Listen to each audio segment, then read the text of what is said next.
कृतार्थ ज्योतिष सत्य एवं समाधान में एक बार फिर से आप सभी का स्वागत है। पिछली कक्षा में हमने सभी 27 नक्षत्रों के बारे में अध्ययन किया और उसका आपके शरीर के विभिन्न अंगों पर क्या प्रभाव होते हैं उसके बारे में बड़े विस्तार से अध्ययन किया।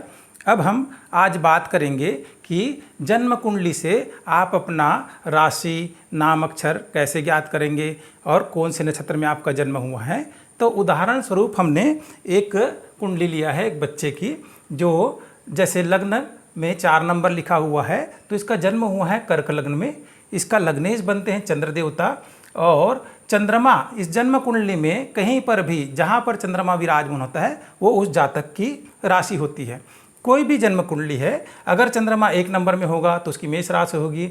इस जातक की कुंडली में चंद्रमा जो है 11 नंबर में विराजमान है, तो इस बच्चे की जो जन्म राशि हुई वो है कुंभ राशि, क्योंकि 11 नंबर जो प्रदर्शित करता है कुंभ राशि को। और इस बालक का जन्म हुआ है शतभिषा नक्षत्र के द्वितीय चरण में।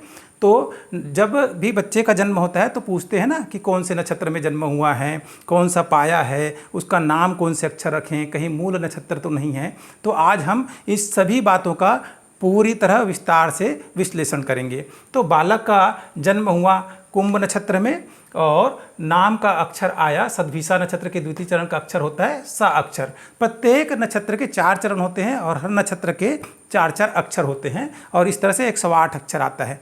तो यदि कई बार देखने में आता है कि कुछ अक्षर जो है हमको उचित नहीं लगते या उससे नाम अक्षर नहीं मिल पाता है, तो आप उस व्यक्ति के जो राशि है उसमें प्रत्येक राशि के 9-9 अक्षर होते हैं, तो उस किसी भी अक्षर से आप उसका नामकरण कर सकते हैं। अब जब बालक का जन्म होता है तो माता पिता पूछते हैं कि उसका जन्म कौन से पाया में हुआ।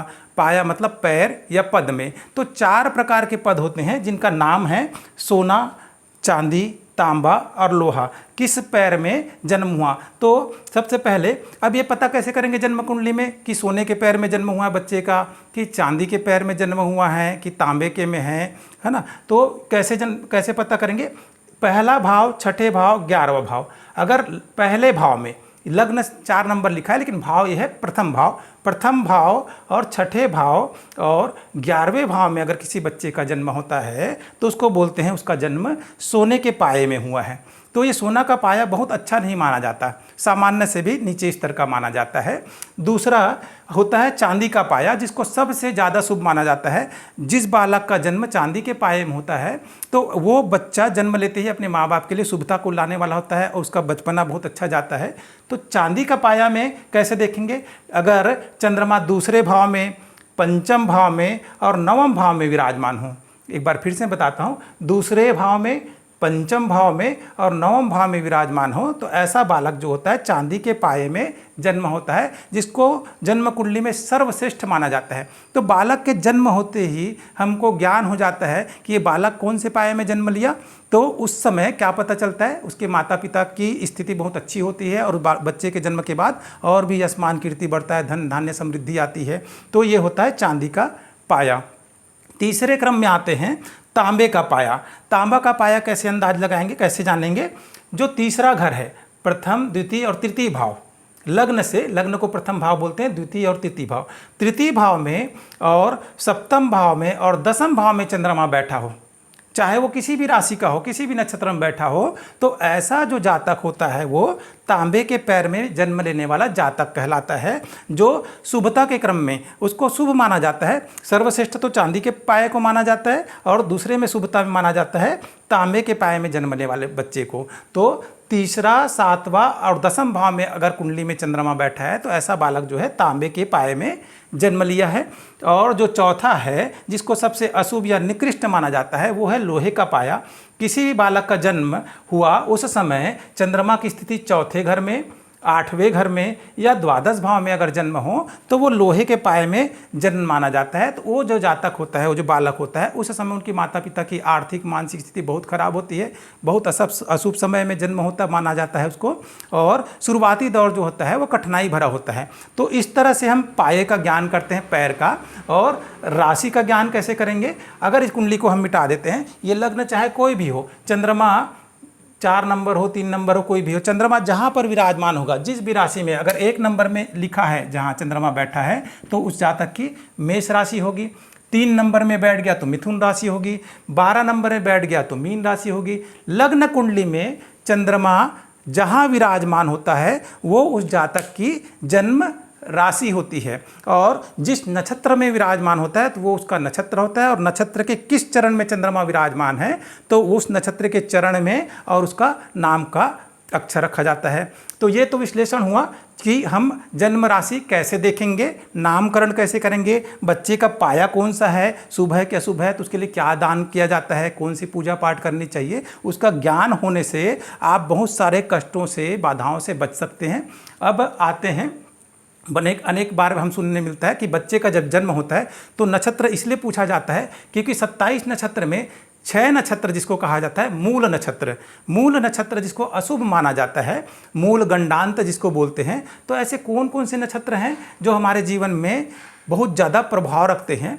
तो हम सबसे पहले कुछ विशेष नक्षत्रों का बात करते हैं। जैसे पंचक शब्द सुनने में तब आता है जब किसी कि घर में मृत्यु हो जाती है, और पंचक नक्षत्र में अगर उस व्यक्ति की, जातक की मृत्यु होती है तो उसके घर में ऐसा कहा जाता है उसके कुल या गोत्र में 5 लोगों की जनहानि होने की संभावना होती है। तो इस दुर्योग को तोड़ने के लिए क्या किया जाता है, जब उस जातक को अग्नि संस्कार करने के लिए या दफनाने के लिए ले जाते हैं तो 5 आटे के पिंड बना करके, आमंत्रित करके उसको बलि देते हुए ले जाते हैं ताकि उस घर में अशुभता ना हो। लेकिन ये ज्ञान कैसे होगा कि कौन से नक्षत्र में जातक की मृत्यु हुई है, तो उस नक्षत्र के नाम क्या है, पंचक नक्षत्रों के नाम है। पहला नक्षत्र धनिष्ठा, शतभिषा, पूर्व भाद्रपद, उत्तर भाद्रपद और रेवती नक्षत्र। इस नक्षत्र में अगर किसी जातक की मृत्यु हो गई तो उस जातक को बोला जाता है कि इसको पंचक में उसकी मृत्यु हुई। ये मृत्यु के दृष्टिकोण से है। दूसरा, हम कोई भी काम, कोई नया काम, नया बिजनेस, नया व्यापार, सब तो देख रहे हैं, दिन अच्छा है, तिथि अच्छा है, वार अच्छा है, लेकिन अगर नक्षत्र खराब हो, पंचक के नक्षत्र में अगर हमने उस कार्य को शुरू किया, आरंभ किया, तो वो कार्य प्रारंभ करने से अशुभता होती है, उस कार्य में बाधा आती है। तो ये रहा पंचक नक्षत्रों का ज्ञान। उसके बाद आते हैं मूल गंडांत पे। तो मूल नक्षत्र 6 प्रकार के होते हैं, अश्वनी, आश्लेषा, मघा, ज्येष्ठा, मूल और रेवती। इसको मूल नक्षत्र कहा जाता है। इस नक्षत्र में जिस बालक का भी जन्म होता है, जिस जातक का जन्म होता है, तो उसको बोला जाता है मूल नक्षत्र में जन्म हुआ। तो मूल नक्षत्र में भी 6 नक्षत्र हैं और उसके 4 चरण, 24 चरण। तो प्रत्येक नक्षत्र अशुभ नहीं होता, लेकिन फिर भी कुछ एक नक्षत्र हैं, जैसे है ना, मूल नक्षत्र है या मघा नक्षत्र या ज्येष्ठा, ये बहुत खराब माने जाते हैं। तो ऐसे में बच्चे के जन्म लेने के उपरांत 27वें दिन मूल नक्षत्र की शांति कराई जाती है। नहीं तो कभी कभी ये मूल नक्षत्र इतना घातक होता है कि पिता की अकाल मृत्यु हो जाए या दुर्घटना हो जाए या धन की हानि हो जाए। तो इस तरह से नुकसान, ज्योतिष जो विद्या है अनेक तरह से हमारी रक्षा करने के लिए है, हमारे जीवन को कैसे आसान बनाया जाए। अगर उपयुक्त समय में बच्चे का जन्म हुआ, शुभ समय में, तो उसका लाभ कैसे लें, और अशुभ समय में जन्म हो गया, मूल नक्षत्र में जन्म हो गया, तो ग्रह शांति और मूल शांति ठीक 27वें दिन करवाना होता है। नहीं तो परेशानियां उस बच्चे के जीवन में भी आएगी या तो माता पिता के। तो अलग अलग चरण का अध्ययन है, वो बहुत विस्तार से हम आगे की क्लास में करेंगे। किस चरण में कैसा मूल का फल मिलता है वो शास्त्रों में लिखा है। जैसे मैंने बताया, पूरा मूल डरने की आवश्यकता नहीं होती। कुछ मूल नक्षत्र में जन्म लेने का फल बताया गया। राजा जैसा जीवन जिएगा, मंत्री जैसा जीवन जिएगा, किसी में माता को कष्ट होगा, किसी में पिता को कष्ट होगा, किसी में स्वयं को कष्ट होगा। तो इस तरह से उसका विस्तार से वर्णन है शास्त्रों में। अब आते हैं ध्रुव संज्ञक। ध्रुव संज्ञक में 4 नक्षत्र होते हैं। पहला जो नक्षत्र है उत्तर फाल्गुनी, दूसरा है उत्तर साढ़ा, तीसरा है उत्तर भाद्रपद और चौथा है रोहिणी नक्षत्र। अगर इस नक्षत्र में आपने काम शुरू किया तो काम तो बनेगा आपका, ऐसा नहीं कि बिगड़ जाएगा, लेकिन वो रुक रुक के बार बार परेशानी आके होगा। तो अगर गलती से आपने चालू कर दिया इस नक्षत्र में कार्य और वो कार्य में बार बार विघ्न आ रही है, तो इन नक्षत्रों की शांति होती है, पूजा होती है। ये करने से फिर आपके कार्य में विघ्नता नहीं आएगी। और अंतिम में जिसको दारुण बोलते हैं, दुख देने वाला नक्षत्र बोलते हैं, उसमें आते हैं मूल, आद्रा, ज्येष्ठा और आश्लेषा। ये 4 जो नक्षत्र हैं ये दारुण नक्षत्र माने जाते हैं। इसमें अगर आप कोई भी कार्य शुरू करते हैं तो उस कार्य को शुरू करते ही मानसिक शारीरिक रूप से पीड़ा, आर्थिक हानि, ये सब होना चालू हो जाता है। तो नक्षत्रों का ज्ञान होने से आप सोचिए अपने जीवन में कितने सारे दुर्भाग्य से बच सकते हैं। और अच्छा, हम तो केवल अभी अशुभता की बात कर रहे हैं, फिर बाकी नक्षत्र हैं शुभ हैं। उस शुभ नक्षत्र में अगर काम करते हैं तो अगर आपकी आर्थिक स्थिति बहुत अच्छी नहीं है और उस शुभ नक्षत्र में आप काम करने जा रहे हैं, स्थिर नक्षत्र में काम करने जा रहे हैं, तो भगवान की कृपा से, ईश्वर की कृपा से आपके काम बनने लगते हैं, पैसे की व्यवस्था अपने आप हो जाती है। और खराब नक्षत्र में जब हम काम करते हैं तो बहुत सारा पैसा, संपन्नता लेकर के भी हमारे कार्य में विघ्न आती है। तो ये जो ज्योतिष विद्या है और नक्षत्रों का ज्ञान है, ये हमारे जीवन को बदलने का और आसान करने का ज्ञान है।